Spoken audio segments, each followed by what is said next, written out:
Magandang araw po sa inyong lahat, lalo na sa ating mga magsasaka. Welcome po kayo dito sa Palay Alaman. Ako si JR Limos, ang makakasama ninyo sa pag-aaral patungkol sa usaping palay. Bago po natin ipagpatuloy, maaari po bang pakipindot muna yung like and share button at pasubscribe na rin para lagi tayong updated sa mga i-upload kong kaalaman. Disclaimer lang po, ang aking pong mga ituturo ay mga natutunan ko nung ako ay nag-aral ng RSTC sa Philippine Rice Research Institute o PhilRice. In this episode, ang pag-aaralan natin ay ang insektong green leaf hopper at ang dala-dala niyang virus na mas kilala sa tawag na tungro. Huwag na nating patagalin, tara, mag-aral tayo.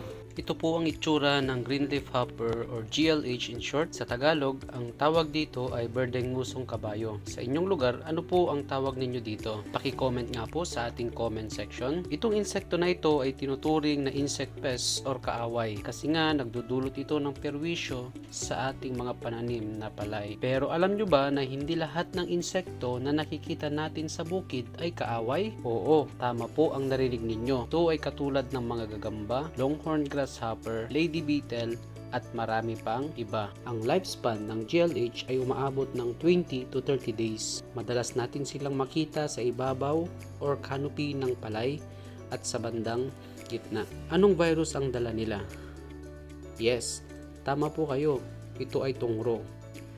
RTD is caused by two different viruses. One is the rice tungro bacilliform virus o RTBV. Second, the rice tungro spherical virus o RTSV.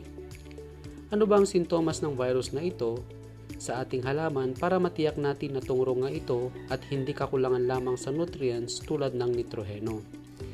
Ito po ang itsura ng tungro, ispat-ispat lamang kasi kung buong halaman ay nagkukulay yelo, baka nitroheno lang yan. Dito po ay nag-uumpisa sa tuktok ng dahon pababa ang pagbabago ng kulay ng halaman. Kung bakit ispat-ispat lamang ang epekto nito sa ating halamang palay, behavior ng GLH ay patalon-talon o palipad-lipad lang siya sa kalapit na halaman. Kaya hindi naman lahat ay kanyang nakakainan. Ngayon, ano po ang gagawin ninyo kung makakita kayo ng GLH sa inyong palayan? Naku, mali po ang iniisip ninyo. Huwag po muna kayo mag-spray hanggat wala namang tungro infestation sa inyong lugar.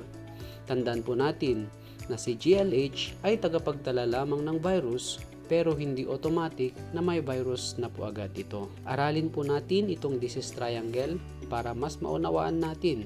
Kapag sinabi po nating susceptible host, ito yung variety ng palay na mahina sa tungro virus. Ibig po sabihin, wala po siya mekanismo para labanan ang tungro. Kapag nasobrahan natin ang paglalagay ng nitrogen, nagiging burden ng husto ang dahon at lumalambot ang stem o cam ng ating palay na siya namang gustong-gusto ng GLH.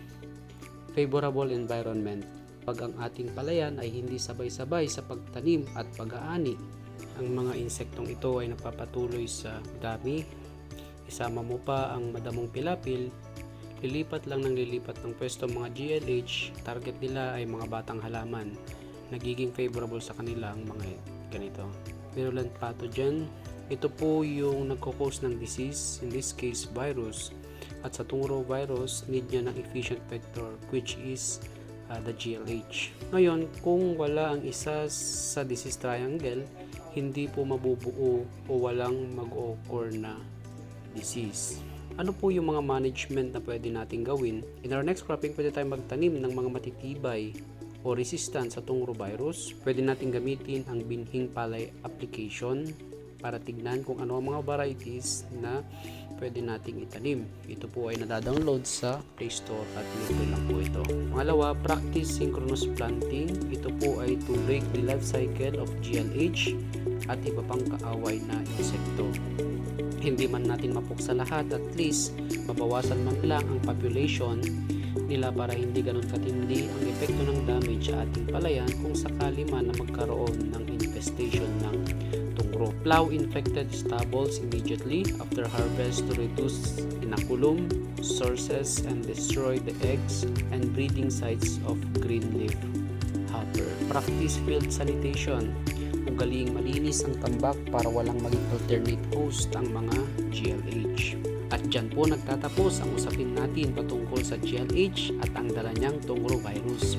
Maraming salamat po sa inyong pakikinig. Sana ay may natutunan po kayo. Kung mayroon man po kayong mga katanungan o suggestion, paki-comment lang po at pilitin po natin sagutin ang mga yon. Muli, ito po ang Palay Alaman. Huwag kalimutan mag-subscribe, follow at share ang video na ito para mas marami pa ang matuto. Mabuhay po kayong mga magsasaka. See you on my next Palay Alaman.